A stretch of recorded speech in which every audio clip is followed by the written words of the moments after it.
ఎందుకంటే 4.5 సంవత్సరం ఈ దద్దమ్మలు ఎక్కడికి వెళ్ళిండ్రు అడుగుతున్నాను నేను. కేవలం ఎన్నికలు వచ్చాయి, ఎన్నికల కోసం మీరు ఏది పడితే అది మాట్లాడటం కరెక్ట్ కాదని కూడా తెలియజేస్తా ఉన్నారు.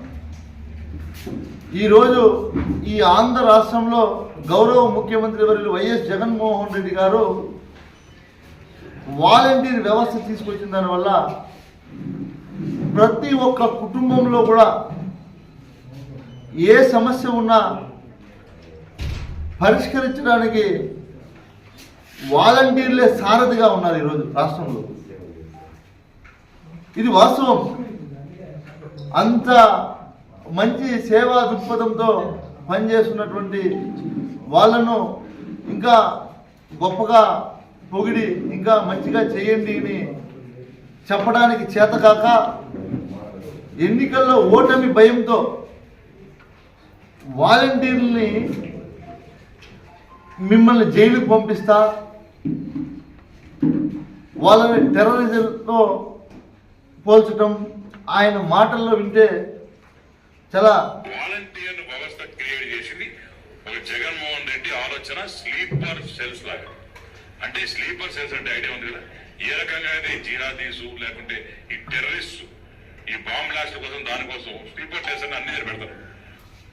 ఎవరైనా బుద్ధున్నోడు ఇలాంటి మాటలు మాట్లాడతారా? స్లీపర్ సెల్స్ ఈరోజు ఒక్క నెల వాలంటీర్లు కన్నా పనిచేయలేదంటే గ్రామ స్థాయిలో ఎన్ని ఇబ్బందులు ఉంటాయో ఈ గడిచిన 5 సంవత్సరాలు ప్రజలకు అర్థమవుతుంది. వాళ్ళు నిద్ర లేసేప్పటి నుంచి ప్రభుత్వ అధికారులు ఏది ఆదేశిస్తే ప్రజల దగ్గరికి వెళ్ళి ఆ రిపోర్ట్ని తీసుకొచ్చి ప్రభుత్వానికి అందజేస్తూ అనేక సేవలు.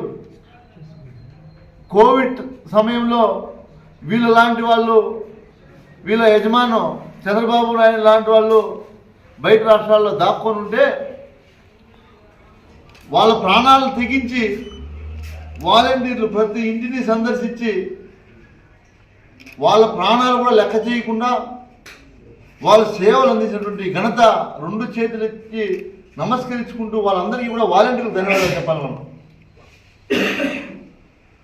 కన్న కొడుకు కూడా దగ్గరకు రాలేనటువంటి సమయంలో వాలంటీర్ ప్రతి ఒక్కడు ధైర్యంతో, జగన్మోహన్ రెడ్డి గారు ఇచ్చినటువంటి ధైర్యంతో ప్రతి గడపకు వెళ్ళి ఆనాడు సేవలు అందిస్తే వాళ్ళకు నువ్వు ఇచ్చే బిరుదు టెర్రరిస్టులు, మావోయిస్టులు, వీళ్ళని జైలుకి పంపిస్తా అంటే నీకు బుద్ధుండి మాట్లాడుతున్నావా లేదో మతి భ్రమించి మాట్లాడుతున్నావా అని అడుగుతా ఉన్నా సుధీర్ గారిని. కేవలం ఎన్నికల్లో ఓటమి భయం తప్ప నువ్వు అనుకున్నట్టు వాళ్ళని జైలుకి పంపిస్తా అంటే వాళ్ళు ఎవరు భయపడే వాళ్ళు లేరు. వాలంటీర్ వ్యవస్థను తీసుకొచ్చింది ప్రజలు సేవ చేయడానికి. వాలంటీర్లు కూడా స్వచ్ఛందంగా ఈరోజు ఎన్నో చోట్ల చూస్తున్నాం మనం. స్వచ్ఛందంగా రిజైన్ లెటర్ కూడా పెట్టారు. ఈ తెలుగుదేశం వాళ్ళు పెట్టినటువంటి ఇబ్బందులకు రిజైన్ చేసి మేము మళ్ళీ జగన్మోహన్ రెడ్డి గారిని ముఖ్యమంత్రిని చేసుకుంటాం అనే దూరంతో ఈ రాష్ట్రంలో ఉన్నటువంటి ప్రజలను కాపాడుకునే బాధ్యత తీసుకుంటామని కూడా వాలంటీర్లు చాలా చోట్ల రిజైన్ చేశారు. వాళ్ళు రిజైన్ చేసిన చోట మీకు దమ్ముంటే వాళ్ళు ఉన్నప్పుడు చేసేటువంటి సేవలు ఒక్క నెల చేసి చూడండి. తెలియజేస్తాడు తెలుగుదేశం నాయకులు అందరికీ కూడా. వాళ్ళు చేసినటువంటి సేవలు ఈ 5 సంవత్సరాల్లో వాళ్ళు చేసినటువంటి సేవలు ఒక్క నెల రోజులు మీరు చేస్తే వాళ్ళ కష్టమేమని మీకు తెలుస్తుంది అని కూడా తెలియజేస్తూ ఉన్నా. మేము ఒక్కటే తెలియజేస్తున్నాం, వైఎస్ఆర్ కాంగ్రెస్ పార్టీ తరఫున ఏ వాలంటీర్ని గానా మీరు దూషించినా, ఇంకొక రకంగా వాళ్ళను హింస పెట్టినా, వాళ్ళను సోషల్ మీడియాలో వేరే రకంగా దుర్భాషలాడినా మీకు తగిన శాంతి కలిగిస్తామని కూడా తెలియజేస్తా ఉన్నా. ఖచ్చితంగా రాబోయే రోజుల్లో జగన్మోహన్ రెడ్డి గారు మళ్ళీ ముఖ్యమంత్రి కాబోతున్నారు.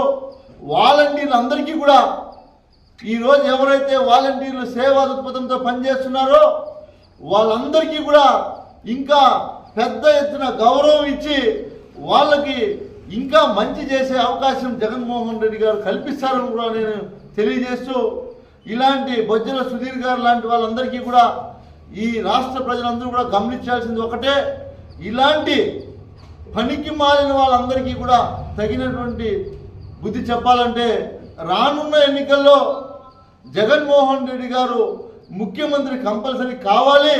కాకపోతే ఇలాంటి సైకో మాటలతో ప్రజల్ని ఇబ్బంది పెడతారు తప్ప ప్రజలకు సేవ చేయరు తెలుగుదేశం వాళ్ళు, గుర్తుపెట్టుకోండి. ఇప్పుడే స్టార్ట్ చేశారు. ఈ నెల పెన్షన్ ఇవ్వద్దంటాడు ఒకడు, ఈ నెల వాలంటీరు ఎవరింటికి పోవద్దు అంటున్నాడు. అంటే 1వ తేదీ పెన్షన్ ఇవ్వాలా, వాలంటీర్ ఇవ్వకపోతే వీడు పోయి ఇస్తాడా? ఎవరన్నా ఎవరు బాధపడేది ఆ అవ్వ తాత. నీకేం నొప్పి అవుతుందా? వాళ్ళ ఇంట్లో వాళ్ళు ఆ పడే కష్టం వాళ్ళకి తెలుసు, నీకేం నొప్పి అవుతుంది? గతంలో వాలంటీర్ లేనప్పుడు పెన్షన్ తీసుకోవాలంటే ఎంత కష్టం ఉండేది. ఒక చిన్న పథకం ఏదైనా కావాలంటే జన్మభూమి కమిటీని వీళ్ళ నాయకుల దగ్గర తిరిగి కాళ్ళు అరిగేటట్టుగా తిరిగి నా ప్రయోజనం లేకుండా ఉండేది.